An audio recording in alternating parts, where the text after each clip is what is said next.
穿成御膳房的小宫女后，长氏姑姑一骂我，我就给送往冷宫的饭食里加鸡腿。骂一回，我加1只；骂2回，我加2只。时间久了，我猛猛加，直到后来，我意外看见弹幕，哈哈，反派只是许愿想吃鸡腿，没想到还真有。谁懂遇见鸡腿侠的救赎啊？大家好，欢迎收看皮皮听书。在御膳房当宫女的第2年，我又被长氏姑姑骂了。恰是天光微亮，4角的宫墙蒙在薄雾中，不远处的天空劈开鱼肚白。热气熏腾的御膳房内，张姑姑来回巡视，蓦地注意到我稍稍放缓的动作，当即厉声喝了句：“沈小青，手脚利落一些，耽误了个宫娘娘的饮食，仔细你的皮。”我困得上下眼皮子打架，猝然听见这话，惊醒过来，敢怒不敢言。是。一直到2个时辰后，各宫的早膳皆备好。按照宫规，趁着各宫用早膳的功夫，我们这些宫女是有休息的时间的。在厨房吃过早饭后，便可以回屋歇个1炷香时间，再开始准备午膳。我松了松肩颈，正准备回去补个觉，但还没走出几步，就被张姑姑叫住：“沈小青。”我的脚步顿住，心里烦躁的想打人，但明面上仍恭恭敬敬的转头：“张姑姑，还有什么事吩咐？”小莲被调去云贵人宫里伺候了，她的活以后就你来做，随便捡点菜送去冷宫吧。张姑姑颐指气使的说完，见我唯唯诺诺的点头，冷哼了声，转身走了。我目送她的背影走远，在心里对着她打了一套军体拳。他爹的，这日子真是过不下去了。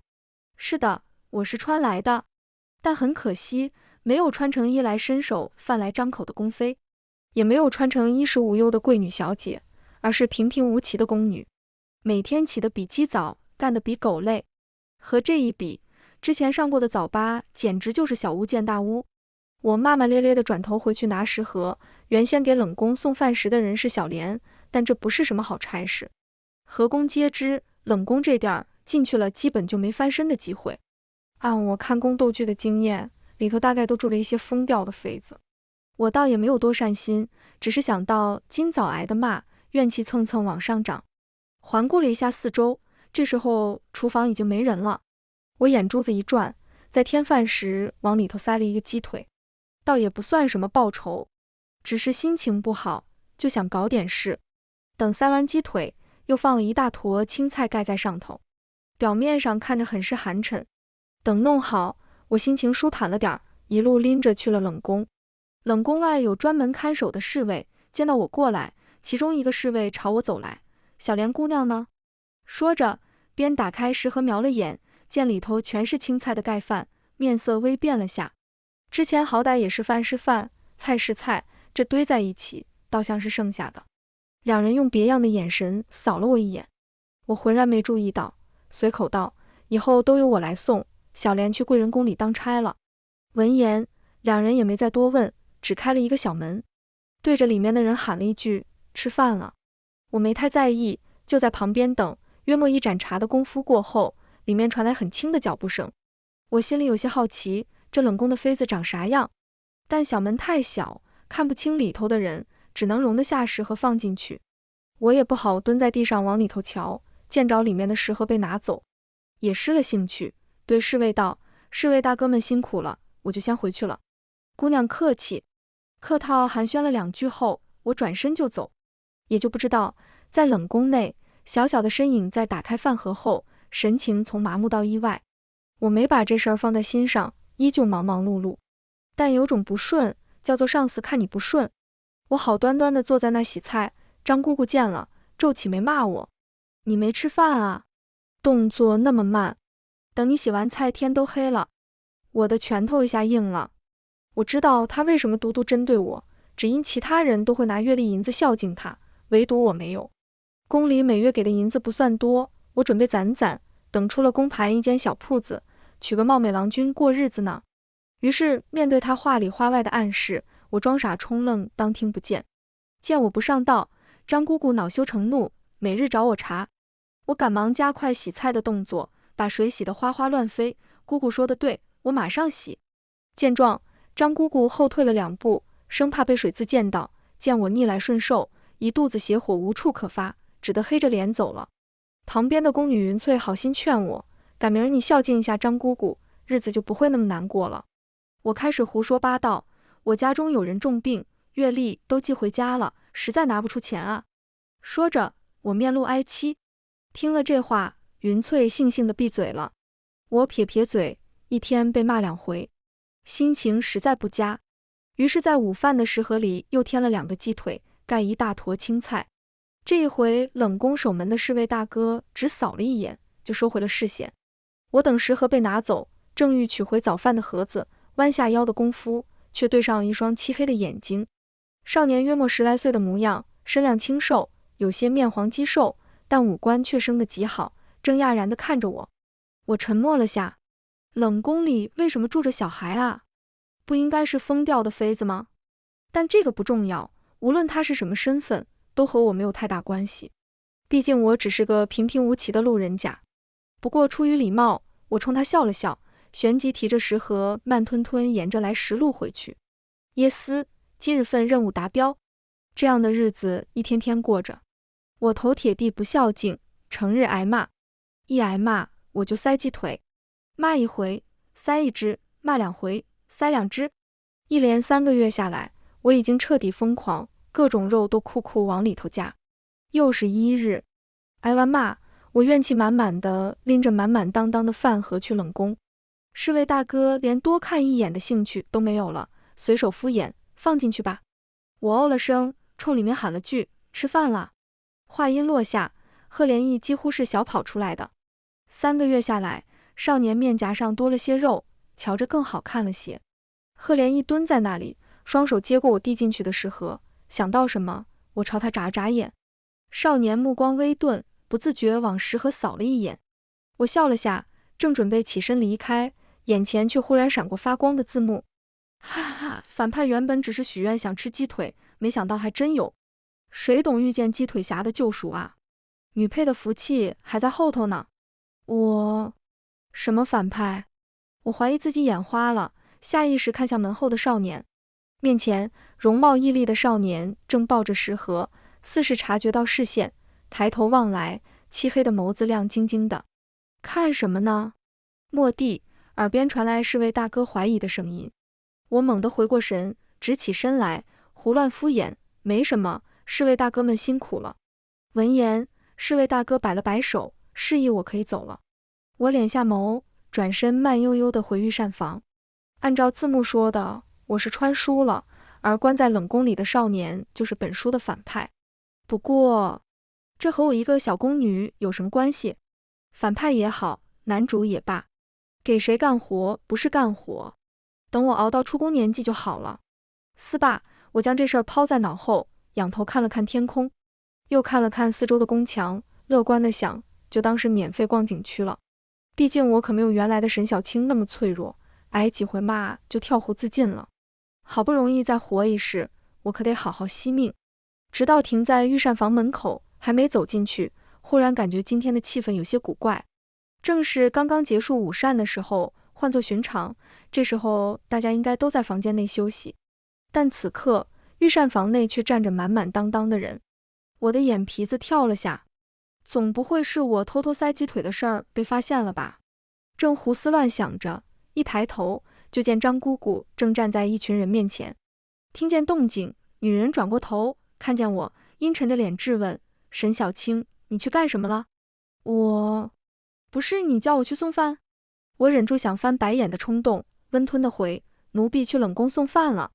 这话一出，张姑姑像是才想起来把这苦差事交给我了，面色微变了下，但很快就脸不红心不跳的指责：让你去送个饭都那么慢，你当皇宫是你家啊？我的好心情顿时消失得一干二净，低下头去，奴婢知错。现在是休息时间啊喂！正在心里抱怨，忽而听见另一道严厉的女声：云贵人用了午膳后腹痛不止，陛下下令彻查，今日负责云贵人饮食的工人是谁？我抬头看去，说话的人是云贵人宫里的长侍姑姑冯慧。冯姑姑约莫30来岁，单眼皮，吊梢眼，尖下巴，颧骨突出，瞧着有些刻薄相。如今这宫里头就属云贵人最得圣宠，各司都卯足了劲讨好。张姑姑哪敢得罪，眼睛一扫众人：我起初还没觉得什么，毕竟今日我没参与做菜，光洗菜去了。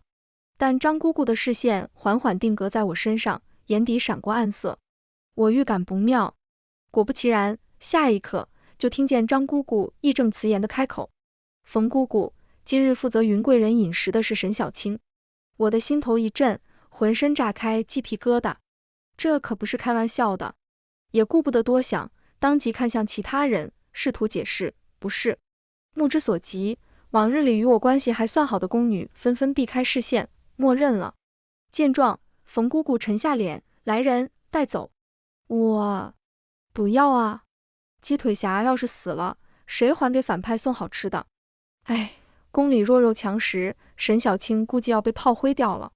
宫里死一个宫女，就像才死一只蚂蚁那么简单。沈小青无权无势，肯定会被当作替罪羊啊！被2个身强体壮的侍卫压住手臂，前往云贵人所居的芳华宫时，说不慌是不可能的。余光扫到弹幕，我的心更凉了。难怪我能看见这些字幕，原来是我快嘎了。半道经过冷宫，我下意识往那扇门望了一眼，也说不出是什么感觉，只是可能再也见不到了。朱红的宫门紧闭着，2个侍卫守在那里。见到我被压着，熟脸的侍卫大哥面露惊讶，但到底什么也没问，眼观鼻鼻关心地看守冷宫。直到我被押走后，2人这才小声嘀咕：“这小青姑娘犯什么事儿了？这不才从这离开没多久吗？谁知道呢？兴许得罪了哪宫娘娘。”嘘，这可不是咱们能议论的。2人很快停止了讨论，但一门之隔，正出来放食盒的少年动作骤然僵住。御膳房距离芳华宫不算太远，走过2条宫道就到了。等到了芳华宫正殿，2个侍卫松开手，后退一步，恭敬出声：“陛下，娘娘，人带到了。”我被推跪在地上，悄悄抬眼，只见上手年近40的男人，一身龙袍，面容刚毅，眉目平和，但轻轻扫过来一眼，不怒自威。这便是应朝的皇帝赫连珍。真没想到我还有见到皇帝的一天。男人身侧面色有些苍白的貌美女子没有梳妆，显示午睡时腹痛，涂着丹蔻的手轻轻捂着腹部，正襟危坐在那。见到我来，美目微敛，闪过艳增。我脸目行礼：“奴婢沈小青参见陛下，云贵人。”话音落下，场面安静了一下。紧接着，一道低沉威严的嗓音自上而下传来：“就是你负责云贵人的饮食。”闻言，我颤颤抬头，恰好对上站在云贵人身旁的小莲的视线。她朝我机不可见地摇了摇头。说来，我与小莲曾睡在一张榻上，她卯足了心思想去伺候贵人，曾问过我要不要一起去，但被我婉拒了。这当嫔妃的，今朝恩宠，明日冷宫，全看帝王心意，身边的宫女也容易朝不保夕，还不如老实当个御膳房宫女来得自在。见她眼底浮现的担忧，我心头微动，抿了下唇。其实我否认也没用，只要御膳房所有人一口咬死是我做的，那我就是百口莫辩。可小命只有一条，无论如何都要争上一争。我的脑子急速运转，蓦地灵光一闪，伏低身子开口道：“是也不是。”放肆！陛下面前岂敢胡言乱语？冯姑姑疾言厉色训斥。我没吭声，直到皇帝皱眉：“你这话是什么意思？”抬起头说话。我缓缓直起身，对上皇帝威严的双目，不卑不亢道：“张姑姑与奴婢素有旧怨，怪奴婢阅历太少，孝敬不了她，惹了张姑姑不满，此番栽赃到奴婢身上，也不过是因为负责饮食的是张姑姑的外甥女，庇护亲属，乃人之常情。而奴婢家中无人，便是认了罪赴死，也不足惜。”说着，我叹了口气，闭上眼，做出一副无可奈何的表情。要死就一起死。皇帝最讨厌贿赂孝敬等事，我就不信他能跑得了。栽赃人之常情，妙啊，字字不提冤枉，字字都是冤枉。哈哈哈哈，女配还挺会说的嘛。保护我方鸡腿侠。字幕在眼前纷纷闪过，我的心头微暖，却不敢掉以轻心。大抵是没想到我作为一个奴婢这般能言善辩。皇帝眼睛眯了眯，倒是云贵人多看了我一眼，这么说倒是冤枉你了。空口无凭，本宫又怎知你不是潘武长氏姑姑？我抬起头，不答反问，奴婢斗胆问贵人为何引起腹痛，自然是吃了不干净的东西。提到这个，云贵人面上笼上一层阴霾。我点点头，那就对了，张姑姑的外甥女张小云，近日足底有疾，瘙痒难耐，常常背着人抠完脚也不洗手就去做菜，贵人传人去瞧瞧便知。这话一出，云贵人当时面色一变，哦。小莲赶忙扶着云贵人去了屏风后面，就连皇帝也闻之变色，眉眼压下来，来人，去将张小云带来。御前侍卫很快照办，去的不巧，张小云正在抠脚，于是带来时，膀大腰圆的宫女正光着脚，足底一层死皮。云贵人见了，吐得更厉害。皇帝也寒了脸，张小云谋害妃嫔，杖毙。御膳房的掌事宫女张氏纵容姑息，收受贿赂，杖责20，关入慎刑司。陛下饶命！尖锐的声音还没来得及喊出口，就被御前侍卫捂住嘴拉下去。张姑姑怨恨的眼神直勾勾地盯着我，我敛下眸，这可不能怪我，我就只是实话实说罢了。待两人都被拉下去，皇帝又将视线落在我身上，我一惊，这回总该没我事儿了吧？我暗暗揣测，还不等这个念头落下，就听见帝王冷声道：沈小青作为御膳房宫女，明知同僚犯错而不阻止，这是要同罪论处。意识到这一点，我的心头一凛，呼吸几乎都要停滞了。但皇帝的话音未落，就有一个小太监慌慌张张地跑进来：陛下，不好了，冷宫走水了。闻言，皇帝面色一沉，也懒得和我计较，本该以同罪论处，但念在你被人陷害，姑且饶你一命，御膳房全体罚俸1年，以儆校友。说罢，男人起身朝宫门外走去，去冷宫看看。太监总管当即应下，起驾。侥幸捡回一条命，我跪在原地，张了张嘴，窝囊的应了，多谢陛下。吓死我了，这说话别大喘气啊。往好的方向想，虽然钱没了，好歹命保住了。哎，以前干活还能领点窝囊费，现在只能是窝囊废了。好了，不许说了。冷宫的火烧了足足2个时辰，一直到天色黑下来。御膳房没了张姑姑，又来了个李姑姑。这位倒是不要银子了，只是做事严苛，吹毛求疵。御膳房的众人敢怒不敢言，但这位李姑姑原是贵妃身边的人，下放过来管几个月罢了，自然不敢有人多说什么。可我却打起12万分的精神。其实在皇帝面前，我说的话半真半假。张小云足底有疾是真的，但从没有不洗手就去做菜，只是他收了贵妃的好处，给云贵人的饭菜里下了慢性毒药，大抵是太医都被收买，这才得出是吃了不干净食物引起的腹痛。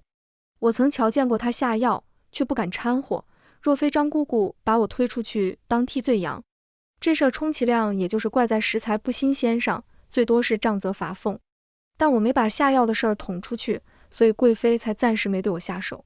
哎，这日子过得越来越没有盼头了。李姑姑面上和善，但给我的活格外的多。我忍气吞声，正埋头洗菜，忽然想到冷宫起火之后，这送饭的活还要干嘛？似是印证我的话，我听见有小太监跑来同李姑姑说话，言辞之间提到冷宫的主。陛下吩咐了，8皇子挪去长乐宫居住，饮食嘛，照旧即可。李姑姑连连点头称是，这差事照例是我干。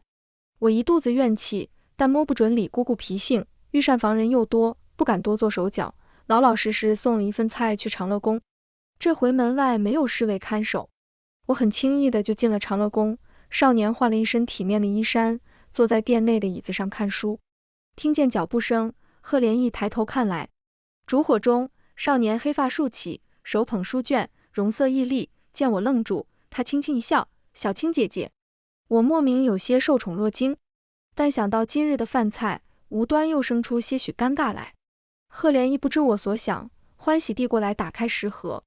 我默然地看着他吃着菜，脸颊莫名有些发烫，转身欲走，却被叫住：小青姐姐。我的脚步定住，胡乱地啊了声：殿下唤奴婢何事？回过头，眼见着饭菜已过半，饭的下面还是饭。我不敢多看，虽然知道本来就不该给，但对上少年期待的眼神，总觉得有种愧疚感。就在我以为他会询问时，少年开了口：“我听说小青姐姐被人构陷，没事吧？”乍一听见这话，我陡然愣住，低头看去，猛地撞进少年关切的目光。他生了一双很好看的眼睛，黑眸里明晃晃地倒映着我的身影。我的心尖一颤，心情放松下来，随口道：“没事，就是差点就逝世了。”闻言，少年微顿了下，眼底浮现点点笑意。小青姐姐真厉害。我失笑，这哪里厉害？不过这一日胆战心惊，跌宕起伏的，又没个说话的人，我忍不住开口：“这宫里日子真难混，勾心斗角的。”等说完，我才察觉出不妥，多看了一眼正在吃饭的少年，委婉开口：“那什么，你听过就当我没说哈。和皇子抱怨什么的，我大概是昏了头了。”闻言，少年纤眸对上我懊悔的眼神，摇了摇头，轻声道：“我也觉得。”这话一出，我怔了一下，旋即相视而笑。一直到他吃完，我拎着食盒离开。他好像还蛮好的，下回有机会的话，还是给他带点鸡腿好了。之后的日子里，我倒是没有挨骂。李姑姑是个笑脸人，并不逞口舌之快，但脏活累活没少让我干。但好在她常常被贵妃的人叫走，她一走，我们都能松快点。秋去冬来，转眼就到了年关。每逢这个时候，宫人们的伙食也会改善一些，贵人们赏赐的糕点，还有一些平日里吃不着的好吃的。听人说，今年皇上特许八皇子参加秋猎，在秋猎上，八皇子表现出众，虽然风头没有胜过太子殿下，但也入了皇上的眼。我知晓八皇子就是赫连义，心里挺为他高兴，但也知道他的生母因犯错被打入冷宫，连带着他也不受宠。宫里人一贯捧高踩低，李姑姑只吩咐我按照最次等的食材来应付他。我笑着应了，转头就给他加点鲍鱼。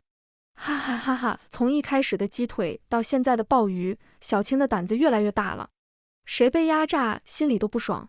如果是我恨不得把整个御膳房都送出去。反派高低得给鸡腿侠磕一个。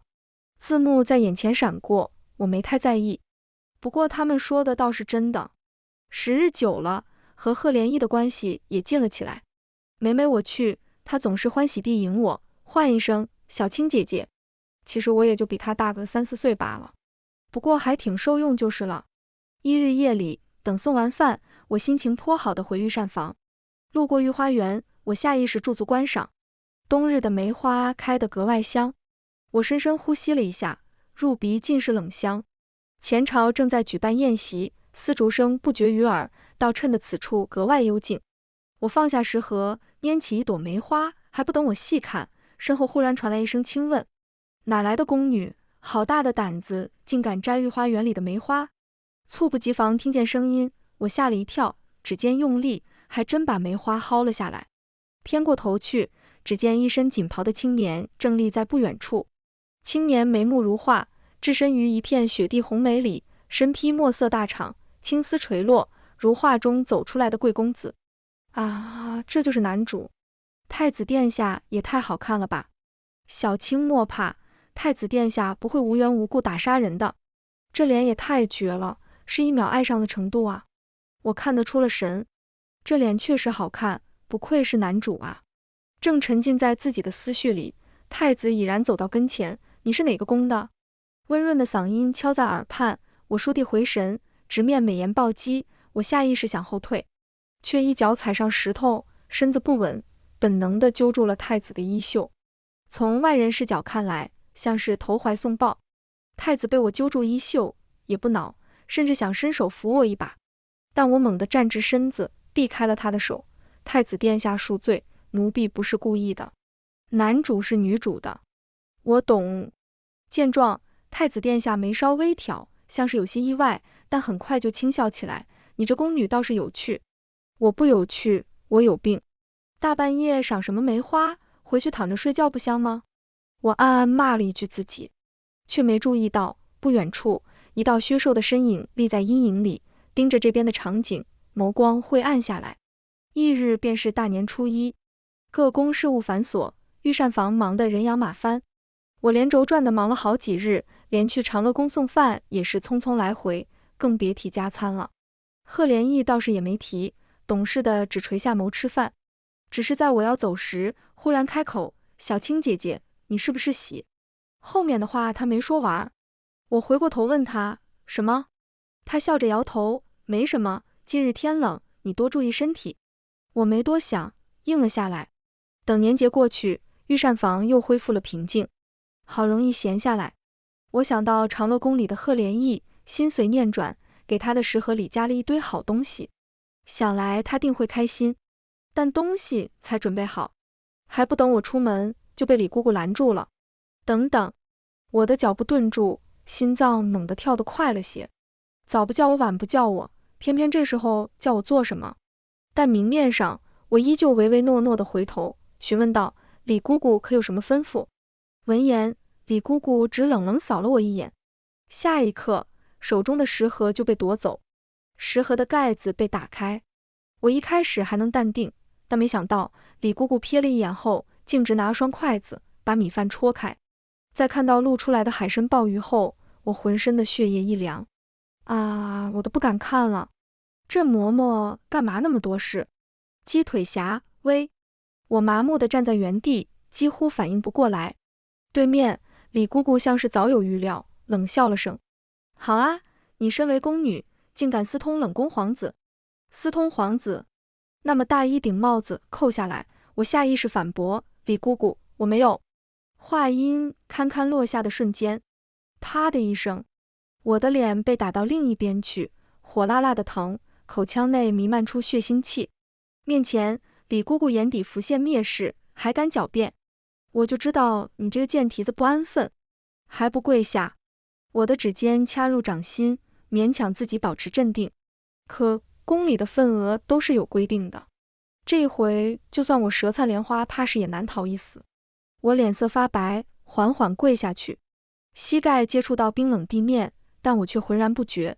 人赃并获，李姑姑冷笑了声：“皇后娘娘最是厌恶后宫之人以权谋私，秽乱后宫，按照宫规当杖毙。”我的瞳孔一震。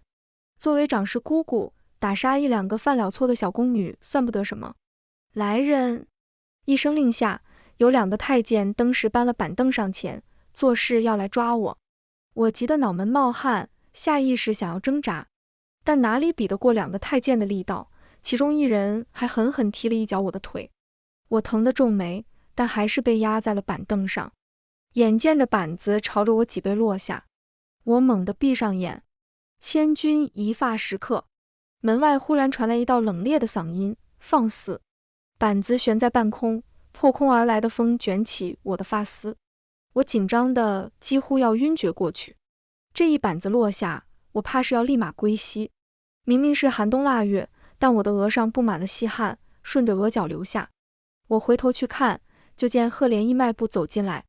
过了年，他便15了，好似长高了不少，但现在容不得我多想。贺连义扫过我惨白的脸色，眉心一皱，看向李姑姑的眼神寒凉一片，状似无意发问：“李姑姑，这是发生什么了？何故就要打打杀杀？”李姑姑面色不改：“这贱婢以权谋私，私通八殿下，老奴只是按照宫规处置罢了。”闻言，贺连义瞥了眼那被扔在地上的食盒，嗓音冷下来：“小青姑娘送午膳给我罢了，怎么本殿还吃不得这些了？作为皇子，当然可以吃，但问题是他不受宠，自然是吃不了的。不过这是约定俗成的规定，不能拿到明面上来说。”李姑姑面色微变：“殿下自然可以吃。”我勉强挣脱两个人的桎梏，翻下板凳，喘了口气才开口：“奴婢只是按照八殿下的喜好送去午膳，不知道李姑姑为何平白扣一个大帽子给奴婢。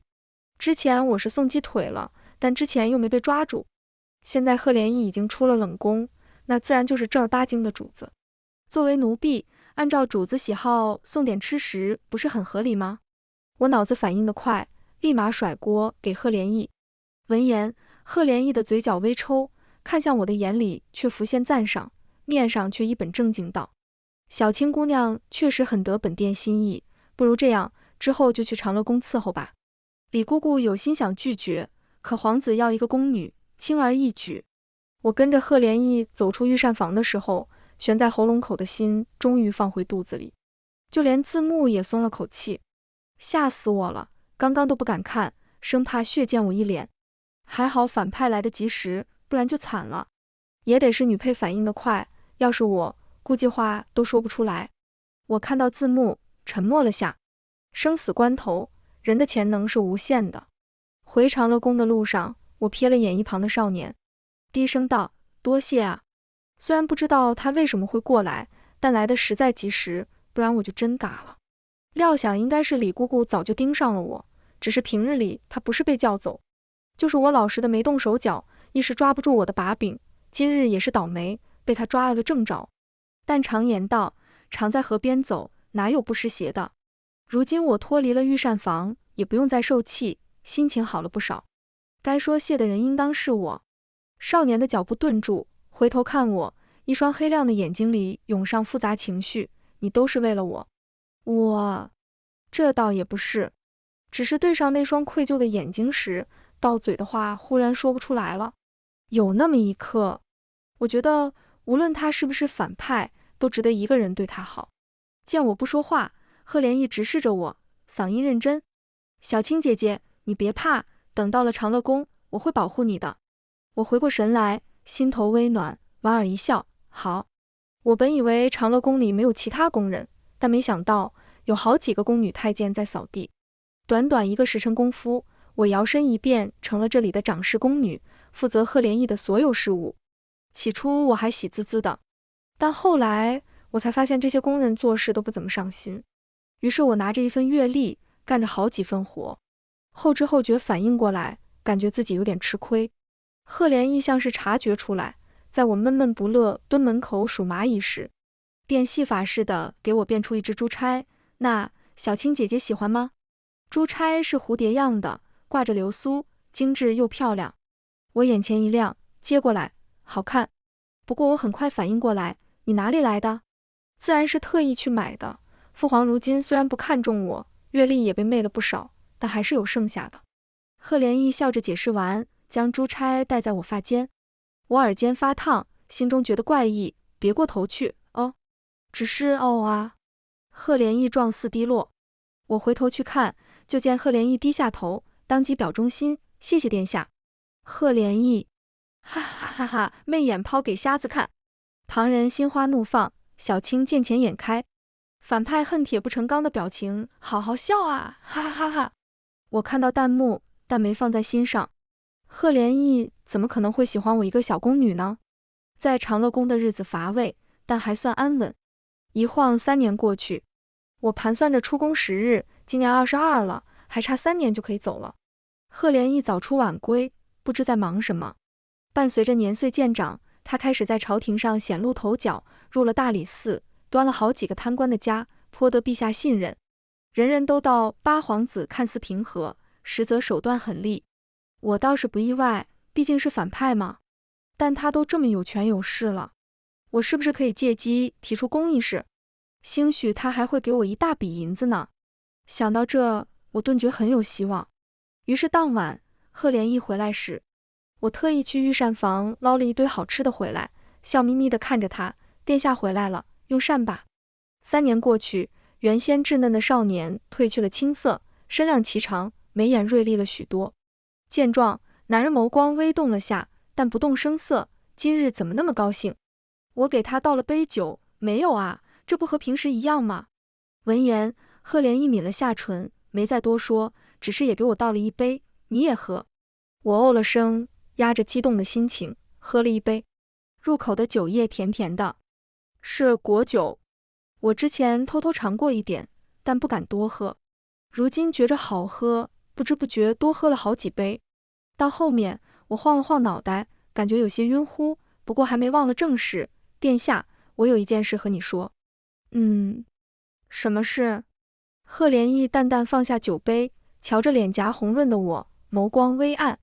我瞧了他一眼，鼓起勇气开口：能不能放我早点出宫啊？哦，对，散伙费的话我不用很多，当然多点也好，我还要娶貌美郎君呢。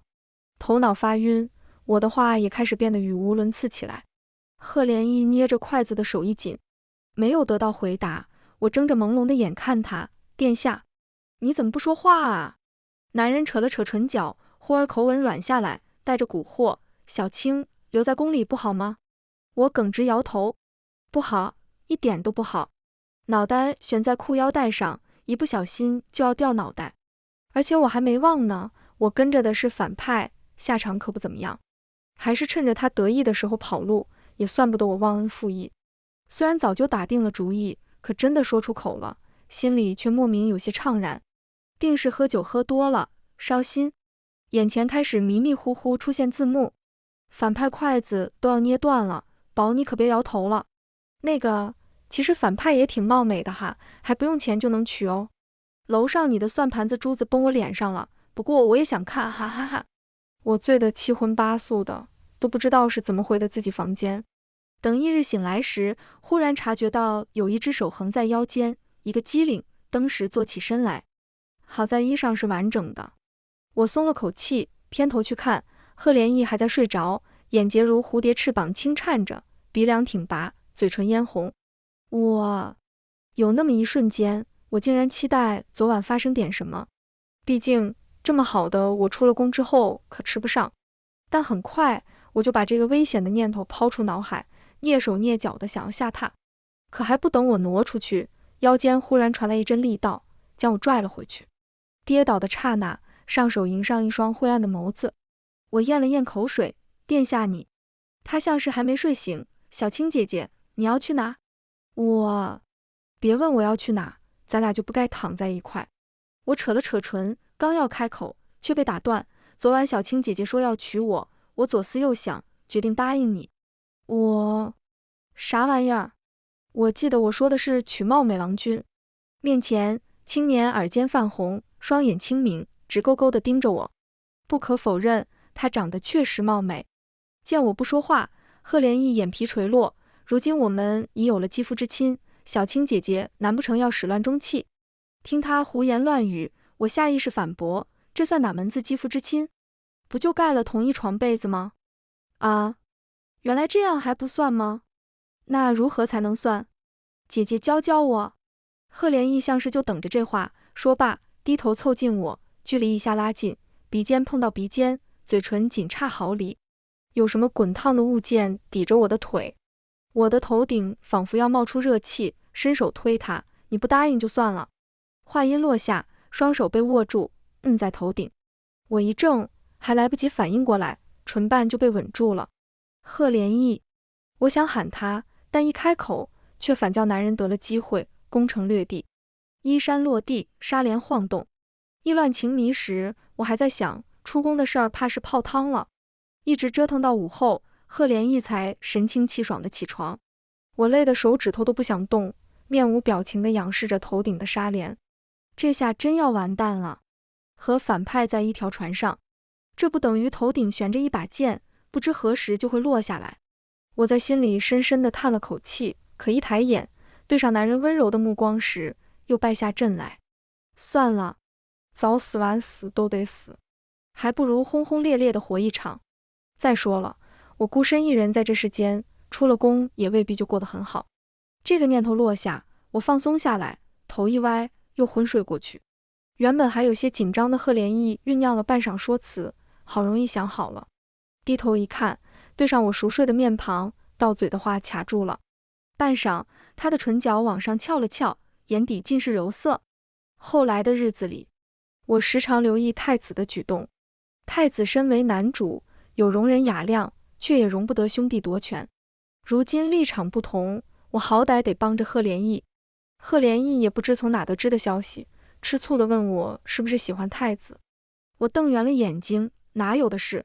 见我否认的迅速，贺连义眼底的阴霾散去，捧着我的脸亲了一口，忽地问：小青，如果有一日我夺权失败了，你会不会怨我？这事儿我早知道，但我却不能说，随口哄他，没事，上至必落下皇权，我都会陪在你身边的。简简单单的一句话，却让贺连义愣在了原地。半晌，他垂下眼睫，没再多言。一直到几年后，皇帝因病驾崩，太子登基，贺连义俯首称臣，封了安王。